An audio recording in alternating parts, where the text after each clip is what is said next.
تحریر فرمایا ہے کہ قرآن پاک میں عذاب کی جتنی بھی وعیدیں ہیں یہ سب مسلمان کافروں کے لیے اور مسلمانوں کے لیے عذاب کی وعیدیں صرف احادیث میں ایسے نہیں. اللہ تعالیٰ نے قرآن کریم میں کافروں کو بھی سرزنش فرمائی ہے اور اس کے ساتھ ساتھ برابر کی سرزنش مسلمانوں کو بھی فرمائی. ایسی چیز نہیں ہے. حتیٰ کہ اللہ تعالیٰ نے صحابہ کرام رضی اللہ عنہم کو بھی مشروط چیزیں کہی ہیں کہ اگر اللہ کا فضل نہ ہوتا تو ایسے ہو جاتا، اگر اللہ مہربانی نہ کرتا تو ایسے ہو جاتا. مسلمانوں میں جو بھی لوگ ہیں وہ منقسم ہیں. آپ قرآن کریم کے اسلوب پہ غور فرمائیے تو اللہ تعالیٰ کافروں کو مخاطب کرتا ہے، اہل ایمان کو، منافقوں کو، اور چوتھے قرآن کہیں کہتا ہے کہ والذین فی قلوبہم مرض، صراحت کے ساتھ فرمایا کہ المنافقون، اور منافق والذین فی قلوبہم مرض، اور وہ لوگ جن کے دلوں میں مرض ہے.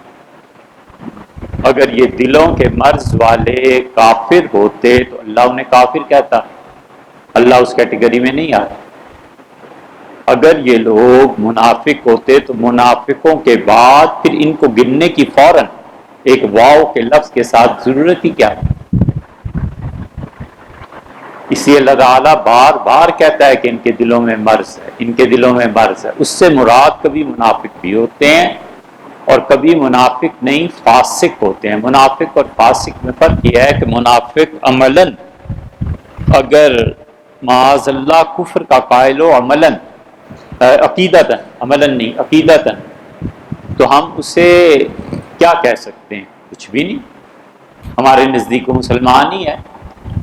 ایک آدمی آتا ہے نماز پڑھتا ہے، اس کے دل میں یہ بات ہے کہ خدا کی تقدیر کوئی چیز نہیں ہے، تو اللہ کے نزدیک وہ کافر ہو سو ہو، ہم تو کچھ نہیں کہہ سکتے. اسی لیے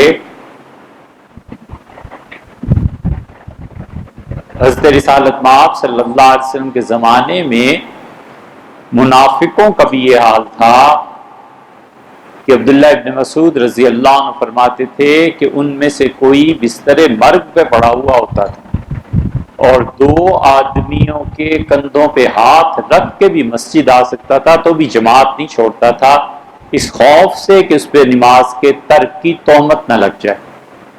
اور فرمایا لوگ لے آتے تھے اسے اور وہ آخری صف میں ہی آ کے کھڑا ہو کے نماز پڑھتا تھا، مگر پڑھتا تھا. تو اب جو منافق آ کے آخری صف میں کھڑے ہو کے نماز پڑھ رہا ہے جماعت سے، اب کس بنیاد؟ ان کے دلوں میں وہ جو چیز تھی نا کفر کی، وہ اللہ جانتا تھا اس لیے. اور جو عملاً ان کاموں میں پڑا ہوا ہے، عقیدہ اس کا ٹھیک ہے، ہم اس سے مثلاً وہ منافقوں جیسی حرکتیں کرتا ہے، وعدہ توڑتا ہے، گالیاں دیتا ہے وغیرہ وغیرہ، تو ہم اسے عملی طور پہ جو ایسا آدمی اسے فاسق کہتے ہیں. آپ غور فرمائیے، اللہ تعالیٰ نے فرمایا کہ جاہد الکفار والمنافقین، اور اب جہاد کیجئے کافروں کے خلاف اور منافقوں کے خلاف. رسول اللہ صلی اللہ علیہ وسلم نے ساری حیات طیبہ میں کوئی ایک دن ایسا گزرا ہے جب منافقوں کے خلاف اٹھ کے جہاد کیا ہو؟ پھر قرآن کی اس حکم پہ عمل کیوں نہیں ہوا؟ اللہ نے کہا جاہد الکفار والمنافقین، آپ کافروں سے بھی جہاد کیجئے اور منافقوں سے بھی. وہاں رکاوٹ یہ پیش آتی ہے کہ اب منافق وہ جس کی اللہ خبر دے کہ یہ دل سے کافر ہے، ہم تو کوئی فیصلہ نہیں کر سکتے. خود حضور صلی اللہ علیہ وسلم کیسے فیصلہ فرماتے جب تک کہ اللہ کی اطلاع نہ آتی، اللہ کی طرف سے بتایا نہ جاتا. اسی لیے ایک موقع پہ سیدنا عمر رضی اللہ عنہ نے کہا کہ اللہ کے رسول یہ تو وہی منافق، اس کو مار دیں. کہتے آپ نے بڑی حکمت کی، آپ نے کہا عمر نہ کر ایسے، عمر چھوڑ دے. آپ نے کہا تمہیں پتہ ہے میں ان منافقوں کو اگر قتل کرنے لگ جاؤں تو مجھ پر یہ الزام لگائیں گے کہ پہلے تو کافروں پہ ہاتھ صاف ہوتے تھے لوگ، اب کلمہ پڑھنے والوں کو بھی مارنے لگے. عمر ایسے نہیں کرتا، یہ وجہ تھی. لیکن قرآن برابر مسلمانوں کو بھی تنبیہ کرتا ہے، کہتا ہے والذین فی قلوبہم مرض، جن کے دلوں میں مرض ہے. یہ کون ہے؟ مسلمان ہے لیکن اس کے دل میں مرض ہے. مرض کس چیز کا ہے؟ دیکھیے سب سے بڑی چیز سوچ ہے، فکر ہے. آدمی سب کچھ وہ ہے جو وہ سوچتا ہے، بس اس کے علاوہ کچھ نہیں. سب سے بنیادی چیز فکر ہے، اور فکر کے بعد اظہار کی طاقت ہے. فکر کو دوسرے تک پہنچانے کے لیے اظہار کی طاقت زبان کی ہے یا قلم کی ہے. تو جس آدمی کی فکر درست نہیں ہے اس کا علم بھی تھوڑا ہے، سوچتا جو نہیں. اور اگر اس کی فکر ناقص ہے اور اظہار بھی ناقص ہے تو پھر تو اللہ ہی حافظ ہے، اس کے پاس علم ہی نہیں. علم اس چیز کا نام تھوڑا ہی ہے کہ آپ نے 4 باتیں پڑھ لی اور اگلے نے 5 باتیں سنا دی اور آپ نے یاد کر لی. یہ تو آپ کا حافظہ ہے، کنٹینر ہے. علم تو وہ ہے جو اندر سے ابلتا ہے، اللہ کی ذات کے ساتھ تعلق اور معرفت کی بنیاد پہ جو چیزیں اندر سے ابھرتی ہیں وہ ہیں. اسٹیفن ہاکنگ نے ابھی یہ جو نظریہ پیش کیا ہے بلیک ہول کی تھیوری کا، اور انہوں نے کہا اس کے اندر سے ستارے، یہ چیز ہے وہ جو اندر سے ستارے آتے ہیں، جو کچھ بھی آتا ہے اور اس میں جا کر غرق ہو جاتے ہیں، یہ اللہ ہے جو یہ سارے کام کرتا ہے. تو سب سے پہلے فکر، اور فکر کے بعد اظہار کی طاقت. جتنی فکر صحیح ہوگی اظہار کی طاقت کے لیے اتنے ہی مناسب الفاظ ملیں گے. اگر فکر ہی غلط ہے، ہر وقت سوچتا ہی بےہودہ چیزیں ہیں، تو زبان سے کس چیز کا اظہار کرے گا؟ نتیجہ یہ نکلے گا جب اسے غصہ آئے گا تو گالیاں دے گا، کیونکہ اس کے ذہن میں یہی ہے نا. اسے اظہار کے لیے اچھی زبان، اچھے الفاظ نہ اس نے پڑھا ہے، نہ اس نے الفاظ سیکھے ہیں، نہ وہ اہل ادب کی مجلس میں بیٹھا ہے. اب کیا کرے بیچارہ؟ یہ ہے وہ جو رسول اللہ صلی اللہ علیہ وسلم فرماتے ہیں کہ جب وہ لڑے گا تو گالیاں دے گا. تو اس لیے فکر، اور فکر کے بعد اظہار. اب جس کے دل میں مرض ہوگا نا، اس کے مرض کا اظہار پھر اس کی زبان سے ہوگا. اسی لیے قرآن کہتا ہے کہ جب لوگ آئیں آپ کی بیویوں کے پاس تو اللہ رسول صلی اللہ علیہ وسلم کی بیویوں کو کہتا ہے کہ فلا تخضعن بالقول، دیکھو ان مردوں سے بات کرتے ہوئے اپنی زبان میں لچک پیدا نہیں کرنی. فَيَطْمَعَ الَّذِي فِي قَلْبِهِ مَرَضٌ، وگرنہ جس کے دل میں مرض ہے نا جنس کا، وہ تم سے ناجائز تعلقات کی امید لگا بیٹھے گا. یہ ہے دل کا مرض، جنس، ناجائز اس کی خواہشات.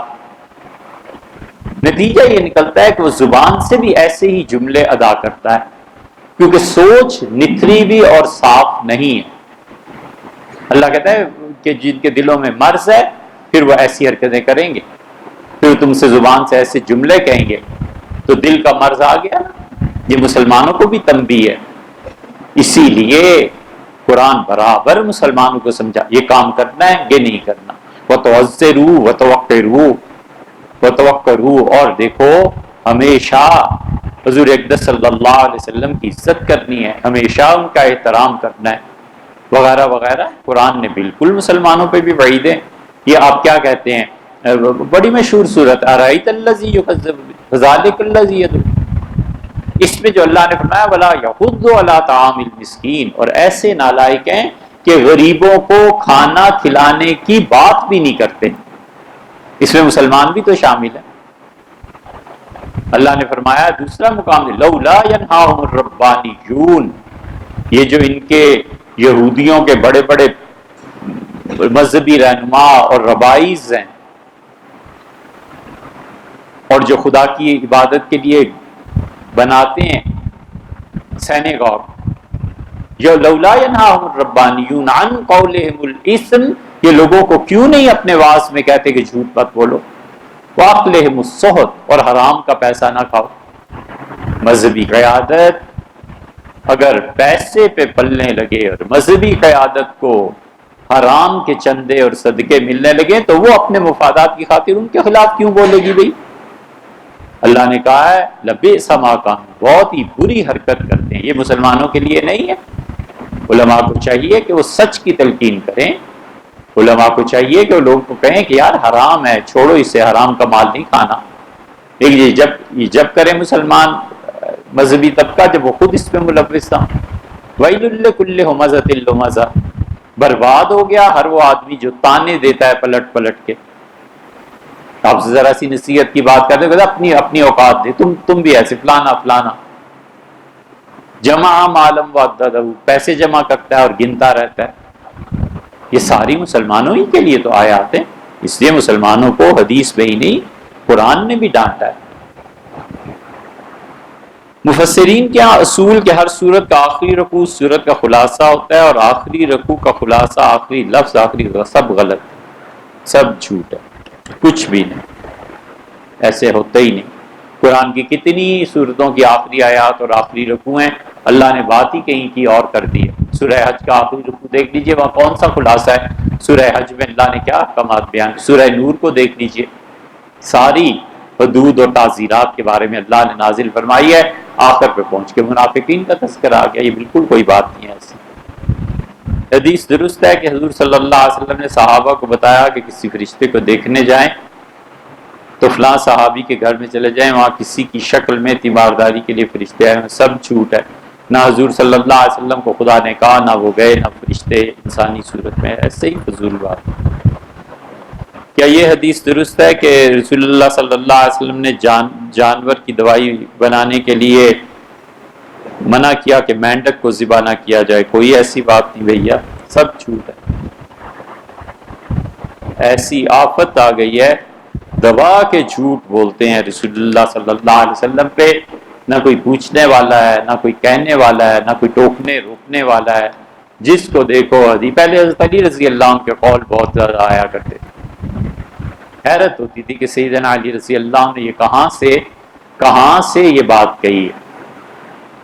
فلسفے کا ایک قول آیا تو کسی سے ہم نے پوچھا، ہم نے کہا فلسفے کی یہ اصطلاح سیدنا علی رضی اللہ عنہ کے زمانے میں تھی جو آپ نے تحریر فرمائی.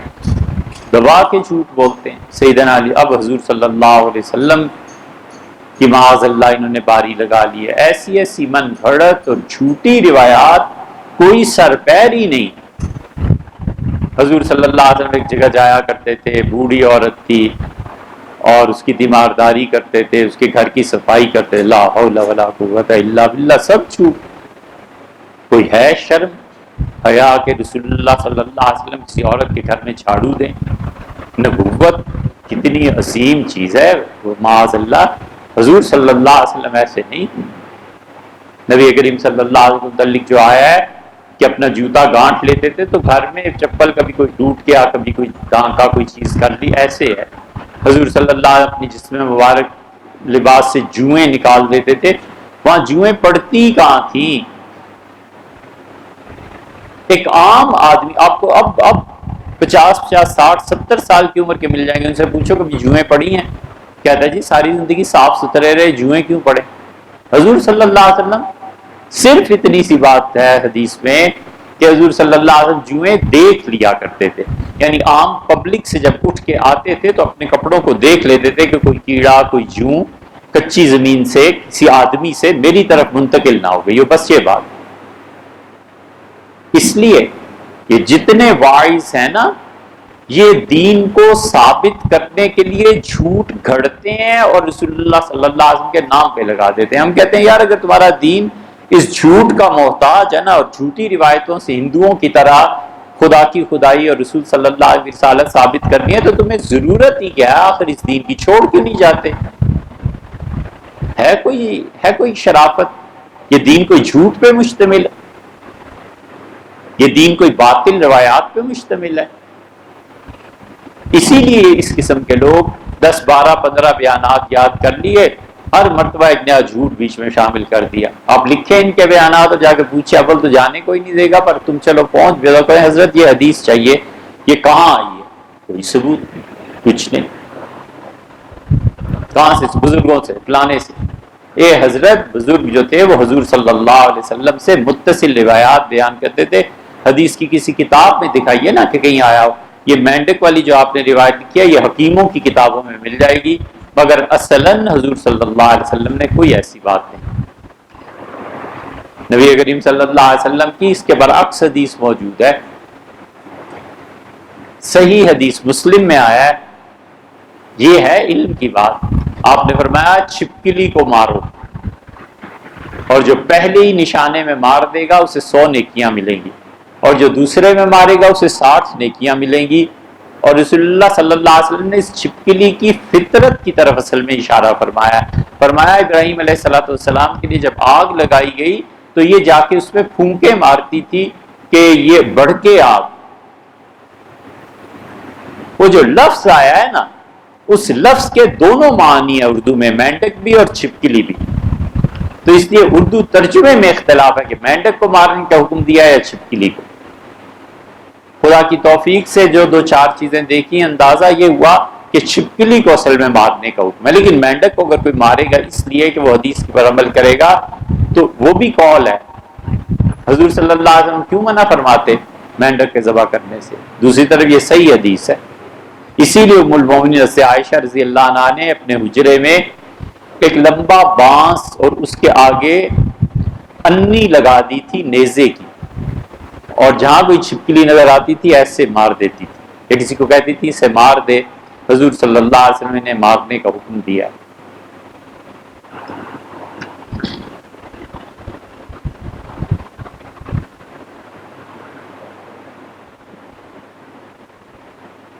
بھیا یہ مسئلہ کئی مرتبہ آ چکا. دیکھیے نماز کوئی کسی کی طرف سے نہیں پڑھ سکتا, اصولی بات ہے. والدین نے نماز پڑھی یا نہیں پڑھی وہ جانے, ان کا رب جانے.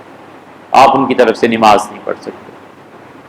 سب سے زیادہ ایصال ثواب کے بارے میں حنفیہ جو ہیں ان میں وسعت ہے بہت. حنفی فقہ میں بہت وسعت. حنفی فقہ بڑا گہرا اور قریبی تعلق ہے اس کا انسانی شعور اور عقل سے.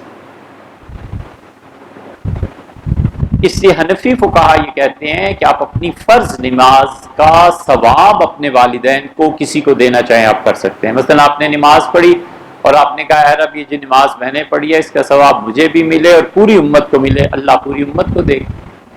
اس ثواب کی مثال ایسی ہی ہے جیسے آگ ہے, آپ اس میں سے جتنا مرضی دوسری چیزوں کے لیے آگ لیتے جائیں کوئی کمی نہیں آتی. موم بتی جل رہی ہے 100 موم بتیاں اس سے جلا لیجئے, کوئی اس نور میں کمی نہیں آئے گی. حضور صلی اللہ علیہ وسلم نے روزے کے باب میں مسلم میں ارشاد فرمایا کہ تم اپنے بھائی کو روزہ افطار کراؤ.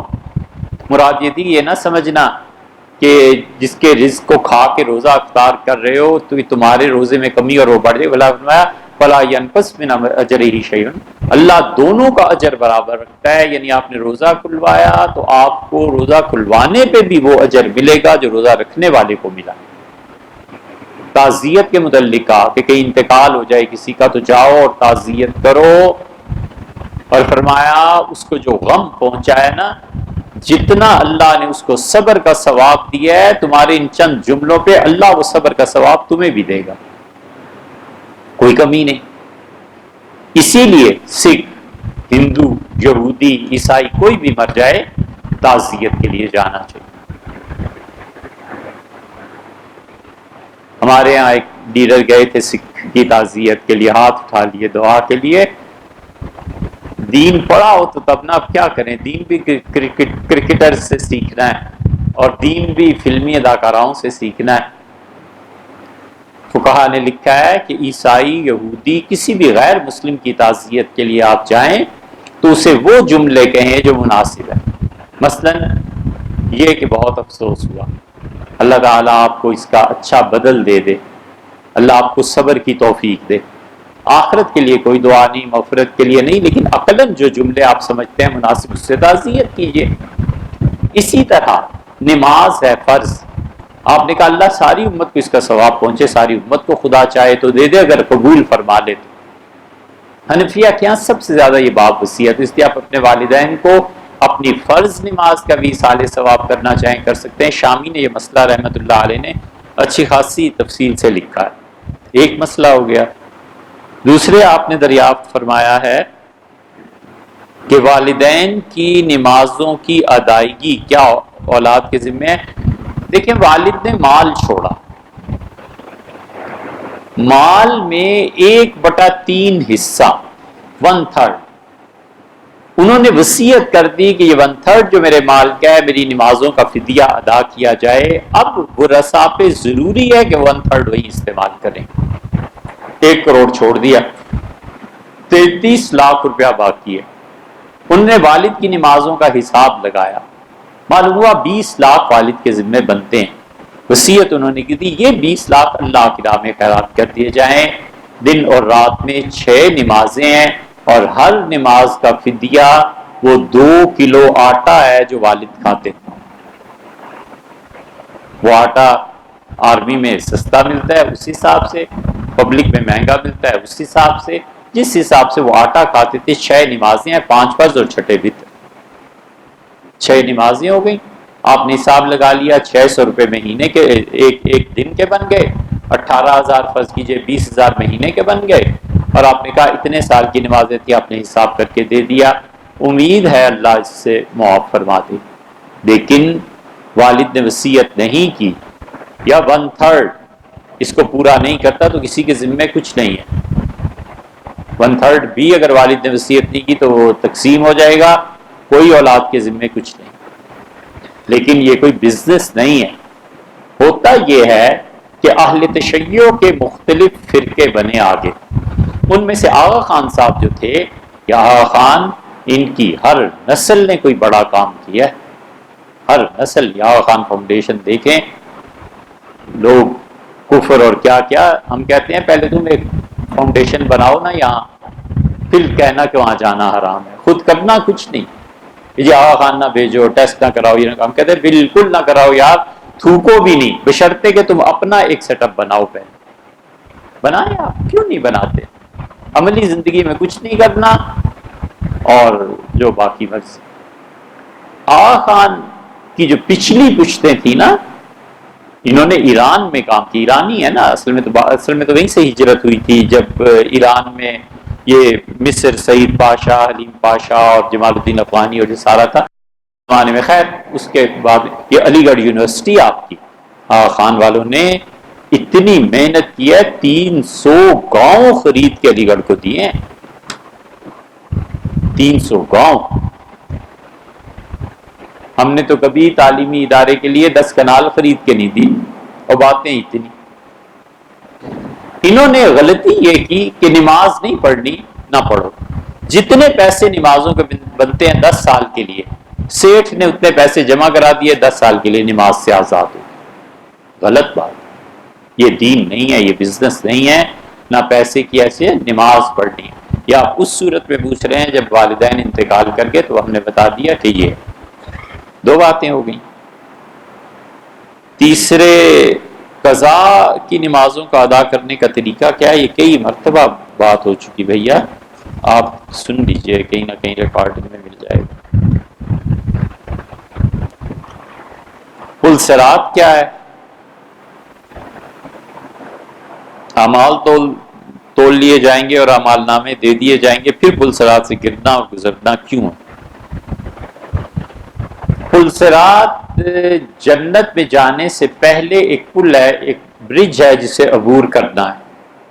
حضور صلی اللہ علیہ وسلم نے یہی بتایا ہے، مختلف احادیث میں آیا۔ یہ ہم اہل سنہ کا یہ عقیدہ ہے کہ پل صراط ایک چیز ہے اور اس سے گزرنا ہے، اور ہمارا یہ عقیدہ دوسرے درجے کے عقائد میں ہے۔ ایک ہوتا ہے فرسٹ پرائورٹی میں جو عقائد آتے ہیں، جس سے اختلاف کفر اور اسلام کا بن جاتا ہے۔ اللہ ایک ہے یا نہیں، اور اللہ ہے بھی یا نہیں، استغفر اللہ، معاذ اللہ۔ حضور صلی اللہ علیہ وسلم کی ختم نبوت ہے، تقدیر ہے، قیامت ہے، یہ سب چیزیں فرسٹ پرائورٹی پہ، ان پہ ہاں یا نہ اسلام کے انسان کے اسلام اور کفر کا فیصلہ کرتا ہے۔ ایک ہے سیکنڈ ڈگری عقائد کی۔ سیکنڈ ڈگری میں جیسے نبی کریم صلی اللہ علیہ وسلم کی شفاعت ہے کہ اگر کوئی اسے نہیں مانتا تو ہم یہ نہیں کہتے کہ وہ کافر ہو جائے گا، ہم کہتے ہیں فاسق ہو جائے گا عقیدے کے اعتبار سے۔ حوض کوثر کو نہیں مانتا، فاسق ہو جائے گا عقیدے کے اعتبار سے۔ اسی طرح پل صراط کو نہیں مانتا تو فاسق ہو جائے گا۔ یہ بنو امیہ جو کرتوت کرتے تھے نا، اس وقت جو صحابہ رضی اللہ عنہ اور تابعین زندہ تھے وہ کسی حکمران کو بد دعا دیتے تھے تو کہتے لا تنالوا شفاعت النبی صلی اللہ علیہ وسلم، اللہ کرے حضور صلی اللہ علیہ وسلم کی شفاعت سے یہ محروم رہے۔ عمر بن عبدالعزیز رحمۃ اللہ علیہ ذکر کرتے تھے بعض اپنے سالوں کا، اور فرماتے تھے کہ اس بدبخت کو دیکھو، تھا تو میرا عزیز، باتیں کتنی دین کی کرتا تھا، اور حال اس کا یہ تھا کہ اس نے لوگوں کی جائیدادیں ہڑپ کر لی تھی۔ لا تنالہ الشفاعہ، اللہ کرے حضور صلی اللہ علیہ وسلم کی شفاعت سے محروم ہے۔ بہت بڑی بد دعا ہے یہ۔ کون ہے جسے حضور صلی اللہ علیہ وسلم کی شفاعت نہیں چاہیے؟ نبی کریم صلی اللہ علیہ وسلم کی شفاعت سے کافروں کو جہنم میں فائدہ ہوگا۔ کیسا بدبخت ہوگا جو مسلمان بھی اپنے آپ کو کہے اور شفاعت سے محروم۔ یہ سیکنڈ پلسرات بھی انہی میں سے ہے، اس لیے اس میں کچھ لوگوں نے پلسرات کا سرے سے انکار کر دیا ہے۔ اہل سنہ ہمارا عقیدہ یہ ہے کہ پلسرات واقعی ہے۔ اب یہ اعمال نامے دے دیے جائیں گے، سب کچھ ہو جائے گا، تو اس کے بعد ایک چیز باقی رہ جائے گی، وہ جھوٹا الزام ہے۔ یہ جھوٹے الزام جو ہے نا یہ اتنے سستے نہیں ہیں۔ جھوٹا الزام ہی ہے نا کہ کسی نے رشوت نہیں لی اور اس پہ الزام لگانا کہ اس نے رشوت لی ہے، یہ جھوٹ ہی ہے نا، اور کیا ہے؟ کسی خاتون کے کردار پہ خام خواہ انگشت نمائی، کوئی ثبوت نہیں، کوئی دلیل نہیں، تم اس پہ حد جاری نہیں کر سکتے، خام خواہ اس بچی اس پہ الزام لگا کے ساری زندگی اس کی برباد کر دی، یہ لینے کے دینے پڑ جائیں گے۔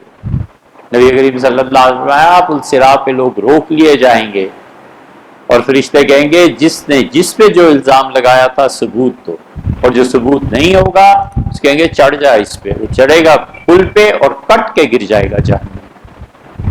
اس لیے ہمیشہ الزام لگاتے ہوئے سوچ لینا چاہیے کہ میرے پاس ثبوت کیا ہے، میں پلسرات پہ کھڑا ہوں، فرشتے مجھ سے پوچھ رہے ہیں کہ تم نے جو اس پہ الزام لگایا ہے کہ اس کے کردار میں یہ جھول ہے، اس کا پیسہ حرام کا ہے، تمہیں کس نے منصف بنایا تھا کہ لوگوں سے پوچھتے پھرو کہ بھی پیسہ کہاں سے آیا؟ پیسہ انکم ٹیکس والے پوچھیں، گورنمنٹ پوچھے، تم کس کیپیسٹی میں دوسرے سے پوچھتے ہو کہ پیسہ کا؟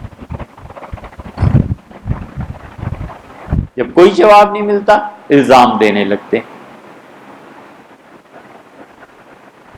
امام احمد ابن حنبل رحمۃ اللہ علیہ نے بات بڑے براڈ سپیکٹرم میں کہی۔ انہوں نے کہا ان منافقوں کا حال یہ ہے کہ سیدنا علی رضی اللہ عنہ کے معائب ساری زندگی تلاش کرتے رہے، جب سیدنا علی رضی اللہ عنہ میں کوئی عیب نہیں نہ ملا تو پھر اپنے باپ داداؤں کو بڑھا چڑھا کے پیش کرنے لگے۔ جب کسی آدمی میں کوئی عیب نہ ملے، کوئی چیز ثابت نہ ہو، تو پھر یہ پلسرات ہے۔ پھر جب جہنم میں کٹ کے گرے گا نا، گواہ نہیں پیش کر سکے گا، پھر پتہ چلے گا کہ تم نے یہ الزام لگایا تھا، یہ اس کی سزا۔ انفرادی اعمال پر جزا اور سزا تو محشر کے دن سمجھ میں آتے ہیں، امت کی اجتماعی سزا اور پکڑ کی جزا کیسے ہوگی؟ امت کی اجتماعی پکڑ، یہاں بھی جوتے پڑ رہے ہیں کہ نہیں؟ جو گناہ اجتماعی طور پر کیے جاتے ہیں فطرت اس کی تعزیریں لگاتی ہے، فطرت معاف نہیں کرتی، قدرت معاف نہیں کرتی۔ اس سے زیادہ ذلت کیا ہو سکتی ہے امت مسلمہ کی کہ اتنے ممالک ہیں، سب مل بھی جائیں، کوئی شورا کا نظام نہیں، کوئی خلافت سے محرومی کوئی چھوٹا سا گناہ ہے۔ اتنے ممالک اور اربوں روپیہ، اب تک دنیا میں سب سے زیادہ وسائل اللہ نے اس امت کو دیے، اس کے باوجود سود کے نظام سے نہیں نکلتے، سود نہیں چھوڑ سکتے، متبادل نہیں ہے۔ اس سے بڑی بدبختی کیا ہوگی کہ آپ کے شہر علماء سے خالی ہیں، شہر آپ کے علماء سے خالی ہیں۔ آپ کو کوئی مسئلہ پیچیدہ پیش آ جائے، ڈھونڈتے پھرتے ہیں کہ یار کوئی سمجھدار مفتی، کوئی جدھر جاؤ حرام، جدھر جاؤ خراب، جدھر جاؤ کفر کے فتوے، کوئی سنجیدگی سے بات کرو، کسی نے کوئی بات کیا تو اس کا جواب دو۔ اس سے زیادہ بدبختی بھی ہو سکتی۔ حرمین شریفین اور وہابیت کا اثر اتنا ہے کہ خطبے جمعے کے سنو ذرا، سیاسی خطبے، شام ایسا اور یمن ایسا اور یمن والے مرتد ہو گئے اور ان کو مارو اور قتل کرو، یہ بیت اللہ میں کھڑے ہو کے کرنے کی باتیں ہیں۔ یہ خدا کی طرف سے تعزیریں نہیں ہیں تو اور کیا ہے؟ اب آدمی کو نہ سمجھ آئے تو وہ اس کی عقل اور شعور کی بات ہے، وگرنہ اللہ کی طرف سے جو سزا اس دنیا میں ملتی ہے نا، یہ بڑی شدید ہوتی ہے، اور امت کو اجتماعی طور پر یہ سزا مل رہی۔ یہ مذاق اڑانا نہیں ہے دین کا، تو اور کیا ہے یار؟ میں آپ جتنے بیٹھے ہوئے آپ سے پوچھوں کہ پلاٹینیم کس طرح کلو ہے؟ مجھے امید ہے کوئی نہیں جانتا پلاٹینیم کس طرح کلو ہے۔ پھر ہم جو آپ سے پوچھیں کہ جاؤ آج شام ایک ٹی وی پہ پروگرام ہے اور آپ نے اٹامک تھیوری بیان کرنی ہے، تو آپ کہیں گے پاگل ہو گئے، ہمیں پتہ ہی نہیں اٹامک تھیوری ہے۔ اس سے زیادہ مذاق دین کا اڑایا جا سکتا ہے کہ فلم سٹارز اور کون کون آ کے اور دین سکھا رہے ہیں پبلک کو۔ یہ دین اتنا ہی اچھا اگر آپ کو لگتا ہے تو آپ نے اپنی عملی زندگی میں اس پہ عمل کیوں نہیں کیا؟ وسیم اکرم اور فلاں اللہ سلامت رکھے، کیا کہیں کرکٹ میں ماشاءاللہ جس عروج پہ ہیں، خدا اور عزت دے، مگر یہ کرتوت تو نہ کریں کہ دین میں بھی آئیں۔ ان سے پوچھیں حضرت دین سچ بتاؤ، قرآن پاک پورا کتنی مرتبہ پڑھا ہے زندگی میں؟ ترجمہ کتنا آتا ہے؟ کوئی بدگمانی نہیں، لیکن شاید 5 مرتبہ بھی زندگی میں قرآن ترجمے سے نہ پڑھا۔ پوچھیں جا کے دین پہ آپ نے لٹریچر کتنا پڑھا ہے؟ جو بیسک لینگویج ہے آپ کی مسلمانوں کی، دین کی، عربی ہے۔ ایک بچے کو انگلش ہی از گوئنگ، ایک مثلاً فکرہ ہے، یہ لکھنی نہیں آتی، اور اس سے جا کے کوئی کہے کہ بیٹے ذرا نبض چیک کرنا مجھے کیا بیماری ہے۔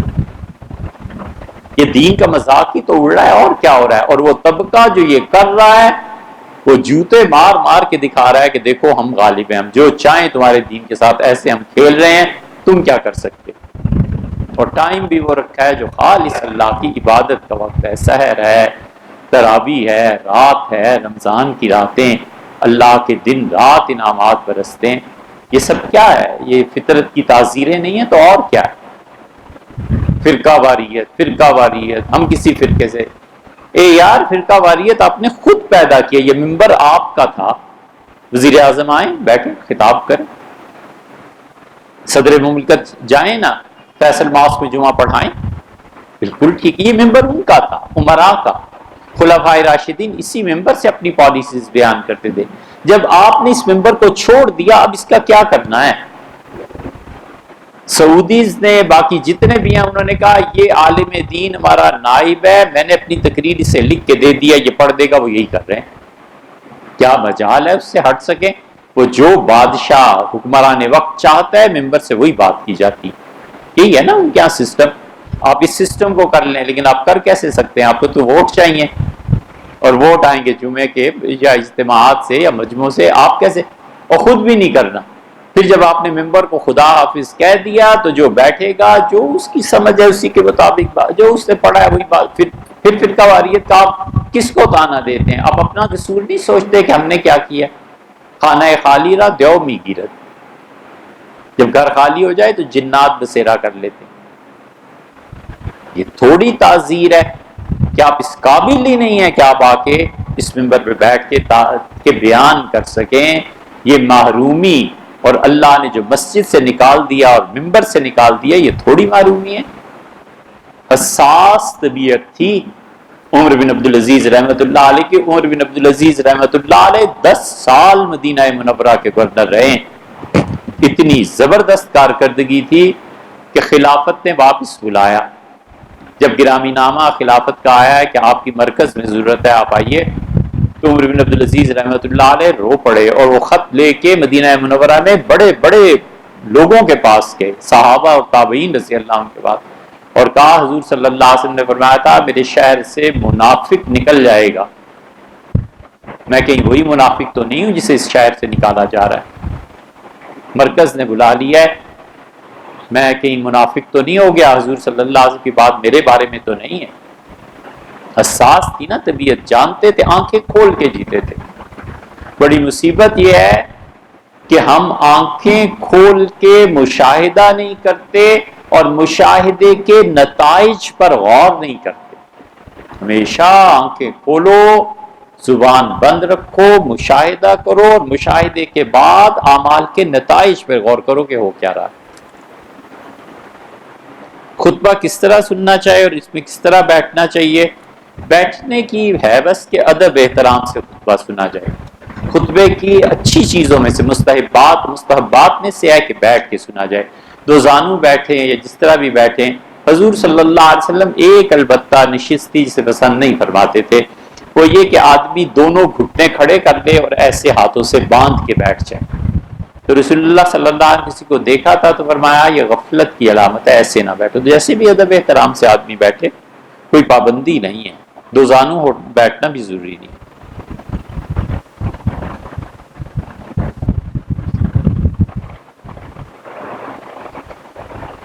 اما حوا علیہ السلام کی پیدائش تمام انسانوں کی طرح چھوٹی عمر میں ہی ہوئی تھی. پیدائش کے بعد پرورش کس نے کی تھی؟ یہ بھئی کہ اماں سے ملاقات ہو تو پوچھنا، ہمیں بھی بتانا. کچھ پتا نہیں. کتنے ہی مسائل ایسے ہیں جس کے آگے لکھا ہوا ہے لا ینحل، یہ نہیں حل ہو سکتا. انسانی عقل حل نہیں نہ کر سکتی اسے. کیا ان کا طور تھا؟ مٹی سے پیدا ہوئی تھی، آدم علیہ السلام کی پسلی سے پیدا ہوئی تھی، ان کی اصل کیا تھی؟ کوئی کچھ نہیں جانتا. کروڑوں سال گزر گئے، کون جانتا ہے کیا ہوا. حضرت آدم علیہ السلام جنت سے زمین پر کس طرح آئے تھے؟ کیا انہوں نے بھی براق پر سفر کیا تھا؟ دونوں روایات ہیں، یا تو فرشتے چھوڑ گئے تھے یا براق پہ آئے تھے، یہ بھی روایت ہے. براق تو حضور صلی اللہ علیہ وسلم کی خصوصیت نہیں ہے کہ معراج ہونے کے لیے لایا گیا ہو، کیونکہ جبریل امین نے خود کہا رسول اللہ صلی اللہ علیہ وسلم سے کہ جتنے لوگ بھی اس پہ سوار ہوئے ہیں، آپ سب سے افضل ہستی آپ ہیں. براق حضرت ابراہیم علیہ السلام کے لیے بھی آتا. ابراہیم علیہ السلام جب سفر فرماتے تھے تو اس پہ ہی کیا کرتے تھے. حافظ ابن حجر رحمۃ اللہ علیہ فتح الباری میں یہ تفصیلات ایک جگہ نقل کر دی ہیں. باقی براق پر آدم علیہ السلام کا سفر ہوا ہو، عین ممکن ہے ہوا ہو، لیکن کو کیا سند ہے؟ کچھ بھی نہیں. یہ ساری چیزیں ایسی ہیں جو نقل سے تعلق رکھتی ہیں. بہت سی چیزیں ایسی ہیں جن کا ہمارے پاس کوئی حل نہیں ہے. اس کی وجہ تاریخ کا عدم نقل ہے. درمیان میں تاریخ غائب ہو گئی ہے. قرآن بار بار کہتا ہے کہ عیسیٰ علیہ السلام مریم کے بیٹے تھے. ہم پچھلے کوئی 30 سال سے اس ایک چیز حل کرنا چاہتے ہیں. وہ تو وقت تھا جب اساتذہ تھے، ہنستے تھے اس سوال پہ اور کہتے تھے خود تحقیق کرو، اللہ ان کی قبریں روشن اور ٹھنڈی رکھے. ہمارے اساتذہ جیسے لوگ کہاں اب رہے. فرماتے تھے ملے تو بتانا. قرآن بار بار کہتا ہے کہ مریم کے بیٹے عیسیٰ علیہ السلام. اللہ تعالیٰ نے کیا بتایا ہے کہ جبریل آئے بشرن سویہ، ایک بہت خوبصورت، بہت اچھا کڑیل جوان لڑکا اس نے دیکھا. انی اعوذ بالرحمن منک ان کنت تقیا، اور مریم بولی اور کہنے لگی اللہ کی پناہ مانگتی ہوں اگر تم میں ذرا بھی خدا کا خوف ہے مجھے نہ کچھ کہنا. اس کا اللہ نے بھیجا ہے.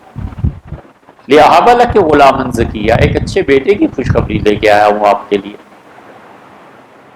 تو اس سے کہا میرے ہاں کہاں سے بیٹا، نہ میں بدکار عورت ہوں، نہ میں نے کبھی ایسی حرکتیں کی، کچھ نہیں. اس سے کہا کہ قَالَ كَذَلِكَ، آپ ایسی ہی رہیں گی اور بیٹا بھی. قَالَ رَبُّكَ، تیرے پروردگار کا فیصلہ ہے. وَهُوَ عَلِيَّ هَيِّنٌ، اللہ نے کہا ہے میرے لیے بڑا ہی آسان، ہم تمہیں بیٹے سے ہی نہ. اور اللہ نے کہا کائنات میں نشانی ہو، کائنات میں مریم کی پاکیزگی کی ایک گواہی نہیں ہے. پورا کرسچین لٹریچر خالی ہے اس سے. مسلمانوں کی کیا، یہودیوں کی کیا، دنیا کی تاریخ میں کوئی ہے ہی نہیں. لے دے کے صرف ایک گواہی اور وہ قرآن دیتا ہے. اگر قرآن سچا ہے تو یہ گواہی سچی ہے، ہمارے لیے تو سچا ہے. جن کے لیے جھوٹا ہے معاذ اللہ استغفر اللہ، قرآن کے لیے یہ گواہی کوئی اہمیت نہیں رکھتی. لیکن ایک ہی گواہی ہے مریم کے پاک، اور اللہ کو اس کی پاک دامنی، اللہ کو اس کا پاکیزہ ہونا اتنا عزیز ہے کہ اللہ نے یہودیوں پہ جہاں کوڑے برسائے ہیں نا، یہودیوں کو یہاں اللہ نے سخت عذاب کی بات اللہ نے کہا والا مریم بہتان، اور یہ تم اتنے گندے لوگوں کے مریم جیسی پاک پہ تہمت لگاتے ہو، وَقَوْلِهِمْ إِنَّا قَتَلْنَا الْمَسِيحَ، اور تمہارا یہ کہنا کہ ہم نے مسیح کو قتل کیا ہے، تمہارا یہ کہنا یہ مریم یہ ہم نے تمہیں سور بنا دیا، ہم نے تمہیں بندر بنا دیا تمہاری ان جملوں کی وجہ سے۔ سوال جو ہے وہ یہ ہے کہ کئی سے پوچھا اساتذہ کہ مریم اس معاشرے میں رہتی تھی، جبریل امین نے پھونکا اور پلٹ گئے۔ حضرت عیسیٰ علیہ السلام کی پیدائش یہ تدریجاً ان مراحل سے گزری جن میں خواتین گزرتی ہیں۔ اگر یہ 9 مہینے ان مراحل سے گزری تو اس بستی میں کوئی نہیں تھا جس نے پوچھا مریم یہ کیا ہوا ہے تمہیں۔ اور اگر آپ یہ کہیں کہ آنن فانن یہ ہوا، ادھر انہوں نے پھونکا اور ادھر سارا پروسیس ہو گئی، تو یہودی علماء نے جو یہ کہا آ کے کہ مریم یہ کیسے ہو گیا ہے، تو بے وقوف تھے، اتنا بھی نہیں جانتے تھے کہ ایک ہی دن کے کچھ چند گھنٹوں میں ہونے والا پروسیس سوائے اللہ کے کوئی نہیں کر سکتا۔ اصل حقیقت کیا ہے؟ سوال کا جواب آج تک نہیں ہو۔ کتنی چیزیں ایسی جن کا جواب جنت میں جا کے ملے گا، وہاں بات ہوگی انشاءاللہ۔ سیرت النبی صلی اللہ علیہ وسلم کے بارے میں کون سی کتاب پڑھنی چاہیے؟ یار بہت کتابیں، سیرت پڑھیے۔ ہمارے حضرت ابو الحسن علی ندوی رحمۃ اللہ علیہ نے کتاب لکھی ہے رحمت عالم یا رحمت کائنات، حضرت نے لکھی ہے، وہ پڑھیے۔ وفات سے چند دن پہلے حضرت رحمہ اللہ کی قبر کو اللہ نور سے بھرے، لکھنؤ سے فون کیا اور فرمایا ہم نے اس کتاب میں اضافہ کیا ہے، آخری ایڈیشن اس کا دمشق میں چھپ رہا ہے، اسے منگا کے پڑھنا۔ ان کی یاد آتی ہے زیادہ جب رمضان آتا ہے، وہاں دن گزرے بڑی عافیت اور بھلائی اور خیر کے، وہ کتاب پڑھیے۔ الرحیق المختوم ایک کتاب ہے سیرت طیبہ پہ، وہ پڑھیے۔ باقی چیزوں میں اختلاف اپنی جگہ پہ، لیکن مودودی صاحب نے جو سیرت سرور عالم کی 2 جلدیں لکھی ہیں نا، اسے پڑھیں۔ وہ جو چیزیں جن سے اختلاف ہے وہ تفہیم میں، کاش مولانا سیرت مکمل کر جائے، کاش وہ آدمی پوری لکھ جاتا، کمال کی چیز ہوتی۔ سید سلیمان ندوی رحمۃ اللہ علیہ لکھی ہے، اسے سیرت پڑھیے۔ اور سیرت المصطفیٰ حضرت نے لکھی ہے، محمد ادریس کاندلوی رحمۃ اللہ علیہ، اس میں ایک ہی ہے، ذرا حضرت کی اچھی روایات باز لے آئے ہیں، وہ پڑھنے کے قابل۔ سیرت سرور دو عالم ایک چھوٹی سی کتاب ہے، یہ پڑھیے۔ سیرت پہ بے شمار کتابیں پڑھیے۔